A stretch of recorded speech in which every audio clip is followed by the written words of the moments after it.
வணக்கம். ஸோ மயக்கத்தை பற்றி பார்த்துட்ருக்கோம். இப்போ போன வாரம் வந்து வீடியோவில் நம்ம பெரிஃபரல் டிஸார்டர்ஸை பற்றி பார்த்தோம். இப்போ இன்னும் பெரிஃபரல் டிஸார்டர்ஸோட வேறு என்னென்ன கண்டிஷன்ஸுங்கிறத இந்த வீடியோவில் நம்ம பார்க்க போகிறோம்.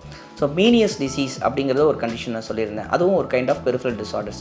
ஸோ மீனியஸ் டிசீஸ்னால் என்ன அப்படின்னா, நான் சொல்லியிருந்தேன் அந்த வெஸ்டிபுலர் சிஸ்டத்துக்குள்ளே 2 டைப் ஆஃப் ஃப்ளூயிட் இருக்கும். ஒன்று அவுட்டரில் ஒரு ஃப்ளூயிடும் இன்னரில் ஒரு ஃப்ளூயிட் இருக்கும்னு சொன்னோம். ரெண்டுத்தோட ஃப்ளூயிடோட கம்போசிஷனும் வேறு வேறு. அதாவது சோடியம் பொட்டாசியம் எலக்ட்ரோலைட்ஸ், அந்த சோடியம் பொட்டாசியம் குளோரைடுன்னு சொல்கிறோம், அந்த ஃப்ளூயிடோட கம்போசிஷன் ரெண்டுத்துக்குமே வெவ்வேறு. அதனால் ரெண்டுமே வந்து ஒன்றா ஆயிடுச்சுன்னா, 2 ஃப்ளூயிடும் ஒன்றா மிக்ஸ் ஆகிடுச்சுன்னா அதனால் நிறைய கெமிக்கல் ரியாக்ஷன்ஸ்லாம் நடக்கும். அதனால் வரக்கூடிய பாதிப்புகள் தான் மீனியஸ் டிசீஸ். ஸோ எப்போ அந்த ப்ராப்ளம் வரும்? அந்த ஃப்ளூயிடு அளவுக்கு அதிகமாக ப்ரொடியூஸ் ஆகிடுச்சு, இல்லை ப்ரொடியூஸ் ஆன ஃப்ளூயிடு அப்சர்வ் ஆகாமல் அப்படியே தேங்கி போச்சு, இல்லை ப்ரொடக்ஷனும் அதிகமாக இருக்குது அப்சர்ப்ஷனும் இல்லை, ரெண்டுமே மிக்சடாக இருக்குது.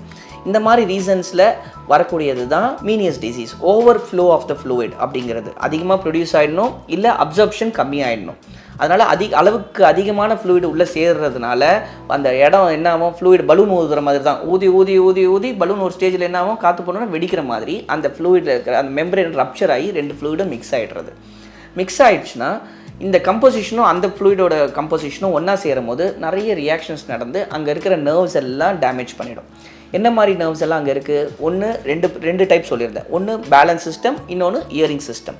இந்த ரெண்டுமே டேமேஜ் ஆகிடுது. அதனால் என்ன ஆகும், ஃப்ளூயிடு ஃபில் ஆகும் போது நமக்கு என்ன கேட்கும், காது அடைப்பு, ஃபில்னஸ், பலூனை ஊதிட்டே இருக்கும், தண்ணி பெருசாக பெருசாக ஒரு அடைப்பு ஏற்படுற மாதிரி ஃபுல்லாக ஃபுல்லாக ஃபுல்லாக நமக்கு காதுக்கு இனிஷியலாக அடைப்பு ஏற்படுது. அதுக்கப்புறம் என்ன ஆகுது, சிறுசாக சின்னதாக ஒரு பஞ்சர் ஏற்பட்டு 2 ஃப்ளூயிடும் மிக்ஸ் ஆகுது. அந்த கெமிக்கல் ரியாக்ஷன்ஸ் நடக்கிறதுனால, நான் சொன்ன அந்த கெமிக்கல் ரியாக்ஷன்ஸ் நடக்கிறதுனால அதில் இருக்கிற நரம்பு டேமேஜ் ஆக ஆரம்பிக்குது. நரம்பு டேமேஜ் ஆக ஆரம்பிச்சிருச்சுன்னா என்ன ஆரம்பிக்கும், காதுக்குள்ளே ஒரு இறைச்சல் கேட்க ஆரம்பிக்கலாம், இல்லை நமக்கு அதே மாதிரி ஸ்பின்னிங் டைப் ஆஃப் மயக்கம், அந்த சொல்லியிருந்தோம் இல்லையா பொசிஷனல் வெர்டிகோக்கு எப்படி நான் சொல்லியிருந்தோம் அதே மாதிரி ஒரு மயக்கத்தை நம்ம எக்ஸ்பீரியன்ஸ் பண்ணலாம். மூணாவது, அந்த நரம்பு ஃபுல்லாக டேமேஜ் ஆகும்போது காது கேட்குறதும் குறைய ஆரம்பிச்சிடும். இது அப்படியே ஒரு சீரியஸாக நடக்க ஆரம்பிக்கும். காது ஃபில்னஸ் வர ஆரம்பிக்கும், அதுக்கப்புறம் இறைச்சல் கேட்க ஆரம்பிக்கலாம், மயக்கம் கேட்க ஆரம்பிக்கலாம், காது கேட்குறது நிற்க ஆரம்பிக்கலாம். இந்த சீரியஸ் எல்லாம் வரக்கூடியது தான் மீனியஸ் டிசீஸ்ன்னு சொல்லுவாங்க. இந்த ஃப்ளூயிட் ஓவர் ப்ரொடக்ஷன் நம்ம எடுக்கிற சில மருந்துகள்னாலேயும் வரலாம். அப்படி ரப்ச்சர் ஆகக்கூடிய மெடிசன்ஸ், ரப்ச்சர் ஆகக்கூடிய மெம்பரேன் தானாகவே ஹீலாகவும் ஆகும். ஸோ இது இருந்தால் எப்படி நம்ம கண்டுபிடிப்போம்? இதுக்கு சில இன்வெஸ்டிகேஷன்ஸ் பார்ப்போம். அந்த ஃப்ளூயிடோட ப்ரொடக்ஷன்ஸ் எப்படி இருக்குது, அந்த ஃப்ளூயிட்னால அந்த நர்வ்ஸ் கரெக்டாக வருதா அப்படிங்கிறத நம்ம பேசிக்கான சில டெஸ்ட் பார்ப்போம். இயரிங் டெஸ்ட் பண்ணி பார்க்குறது, அந்த காது கேட்குற நரம்பு நல்லா இருக்கா இல்லையான்னு. ப்ளஸ் ஈகாக் வெம்புன்னு சொல்லி பார்ப்போம்.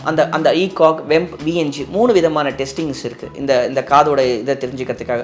ஒவ்வொரு டெஸ்டிங்கும் ஒவ்வொரு பகுதியோட விஷயத்தை நம்ம டீட்டெயில்டாக அனலைஸ் பண்ணி கொடுக்கும். ஸோ இதில் எந்த பகுதியில் தவறு நடந்திருக்கோ அதை நம்ம கரெக்ட் பண்ணி அதுக்கான medications and life style changes பண்ணும்போது இதை நம்ம இம்ப்ரூவ் பண்ண முடியும். அந்த ஃப்ளூயிட் அதிகமாக ப்ரொடியூஸ் ஆகுதுன்னா அந்த ஃப்ளூயிடை குறைக்கக்கூடியதுக்கான மெடிசன்ஸ் எடுத்துக்கலாம். அப்சர்ப்ஷன் டிஃபார்மிட்டி இருக்குன்னா அதுக்கு என்ன ரீசன்ஸுங்கிறத பார்த்துட்டு அதை கரெக்ட் பண்ணுறதுக்கான மெடிசன்ஸ் எடுத்துக்கலாம். ஸோ இந்த ஓவராலாக வரக்கூடியது மீனியஸ் டிசீஸ். இதுவுமே வந்து ரொம்ப நாளாக ட்ரீட் பண்ண வேண்டிய அவசியம் கிடையாது. சில அந்த ஃப்ளூயிட்ஸ் அந்த இது என்ன ரீசனுங்கிறத பார்த்துட்டு அதுக்கேற்ற மாதிரி நம்ம கரெக்ட் பண்ணிக்கிறது தான் இதுக்கான ட்ரீட்மெண்ட்டும். So மீனியஸ் disease. அடுத்தது வரக்கூடியது வெஸ்டிபுலர் லேப்ரிந்தைட்டிஸ் அண்ட் நியூரனைட்டிஸ்ன்னு சொல்லுவோம். இது நம்ம எடுக்கிற மாத்திரையினால சைடு எஃபெக்ட்ஸ்னால இருக்கலாம், இல்லை பாக்டீரியல் இன்ஃபெக்ஷன் இல்லை வைரல் இன்ஃபெக்ஷனால இருக்கலாம். அதனால் என்னங்கிற ரீசன்ஸ் பார்த்துட்டு அசோசியேட்டிங் ஃபேக்டர்ஸ் பார்த்துட்டு அந்த இன்ஃப்ளமேஷனை குறைக்கிறதுக்கான மெடிசன்ஸ் எடுத்துக்கிட்டாலே போதும். இப்போ என்னென்னா, இந்த மாதிரி ரீசன்ஸை நம்ம பார்த்துக்கிட்டு மெடிசன்ஸ் எடுக்கும்போது, கரெக்டான மெடிசன்ஸ் எடுக்கும்போது வெர்டிகோவை நல்லாவே, இந்த மயக்கத்தை நல்லாவே குணப்படுத்த முடியும். ஆனால் இதை தெரியாமல் மறுபடியும் நான் ஏற்கனவே சொன்ன மாதிரி ஒரு சில மெடிசன்ஸை ரொம்ப மாதக்கணக்காக வருஷக்கணக்காக நம்ம எடுத்துகிட்டு இருக்கிறது இதுக்கு தீர்வு கிடையாது. அதனால் எந்த ஒரு மயக்கம் சம்மந்தப்பட்ட வெஸ்டிபுலர் சிஸ்டம் இருந்தாலும் நான் சொன்ன மாதிரி பெரிஃபரல் டிஸார்டர்ஸ் இருக்கா, இல்லை சென்ட்ரல் டிஸார்டர்ஸ் இருக்கா, இல்லை வேறு ஏதாவது காமன் ஃபேக்டர்ஸ் இருக்காங்கிறத தெரிஞ்சுக்கிட்டு அதை ப்ராப்பராக நம்ம கரெக்ட் பண்ணும்போது பண்ணலாம். நான் நிறைய ரிப்போர்ட்ஸ் பேஷண்ட்ஸ் வருவாங்க, இந்த மாதிரி மயக்கம் இருக்குது சார், நான் ஸ்கேன் பண்ணேன், இந்த மாதிரி ஸ்கேன் பண்ணியிருக்கேன், இந்த மாதிரி பிளட் டெஸ்ட்லாம் எடுத்திருக்கேன், பட் இந்த மாதிரி மாத்திரை எவ்வளோ நாள் எடுத்துகிட்டு இருக்கேன், இன்னும் நிறைய நான் சாப்பிட்டுட்ருக்கேன், ஆனால் அந்த மயக்கம் எனக்கு குறைஞ்ச மாதிரிலாம் இல்லை அப்படின்னு சொல்லிட்டு. சிம்பிளாக இந்த மாதிரி பொசிஷனல் வெர்டிகோவாக இருந்துச்சுன்னா அந்த மேனவர் பண்ணால் அந்த மயக்கத்தோட உள்ளே வந்தவங்க சந்தோஷமாக மயக்கம் இல்லாமல் கிளினிக் விட்டு வெளியில் போவாங்க. அந்த மாதிரி மேஜிக்லாம் நடந்திருக்கு அந்த மாதிரி. ஸோ அதுதான் அந்த பொசிஷனல் வெர்டிகோவை ட்ரீட் பண்ணக்கூடிய ஒரு அட்வான்டேஜ்லாம் நமக்கு. So life style changes, proper diagnosis, proper evaluation, proper treatment with life style changes. That is the cure and complete cure and satisfaction for both doctors as well as patient. So வேறு ஏதாவது கொரிஸ் மயக்க சம்மந்தமாக இருந்துச்சுன்னா டெஃபினட்டாக நீங்கள் எங்களை contact பண்ணுங்கள். Most of the messages நாங்கள் ரிப்ளை பண்ணுறோம். நேரத்தினால சில விஷயங்களை நாங்கள் மெசேஜஸை பார்க்குறோம், ஆனால் ரிப்ளை பண்ண முடியறது கிடையாது. அது இக்னோர்லாம் பண்ணுறதுன்னு அர்த்தம் கிடையாது. டெஃபினட்டாக வி வில் டைம் கிடைக்கும்போது கண்டிப்பாக அதுக்கான ரிப்ளைஸ் நாங்கள் கொடுக்குறோம். Thank you so much.